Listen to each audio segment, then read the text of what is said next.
गणेश पूजा भसाणी बेले दुई गोष्ठी मुहांमुही और छुरामाड़ ए जन आहत होती। आज राति प्राय 10टा समय सुनगड़िया अंचल में गणेश पूजा मूर्ति भसाणी बेले रास्ता जाम होगा दुई गोष्ठी भितर गंडगोल होता मुहांमुही होते जहां नहीं सुनगड़िया अंचल आकाशमुखी और कुंदनमुखी सांग सहित दुई जन को छुरामाड़ करते दुई जन आहत होते आहत दुई जन हेले पीआरएम हॉस्पिटल सिक्यूरिटी गार्ड चैतन्य मुखी और अजु मुखी नहीं अन्य गोष्ठी पालटा आक्रमण करते बारिपदा टाउन थाना अभियोग होगा सहित आहत को चिकित्सा पीआरएम हॉस्पिटल रे भर्ती करा जायछि। भिड़ थिलारु कहले भाई टे भिड़ अच्छी आ गाड़ी टे धीरे चलैक आस से हर्न मारी मारी आसले आसिकी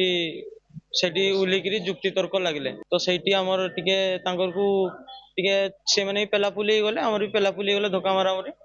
हठात आसिक छुरा माड़ कले गंडगोल हनुमान मंदिर पाखे तो सेठी से दुई जन बाइक आसते पिला तो गोटे भाई से कहला भाई तुम्हें आगे ही जाओ देख कहला किस कहले भाई तुम्हें टिके आगे ही जाओ से बाइक रु जड़े पछपटू उल्टा पछपटू कलर धरी पकड़ा आमर पिला छड़ा रपड़ा है से पट को पड़े से किसी घंटा पर राजा आइसक्रीम फैक्ट्री एसएस स्कूल पाखे पिला केटी सियाड़े हथियार नहीं सब पछला गुड़ा से अटाक कर।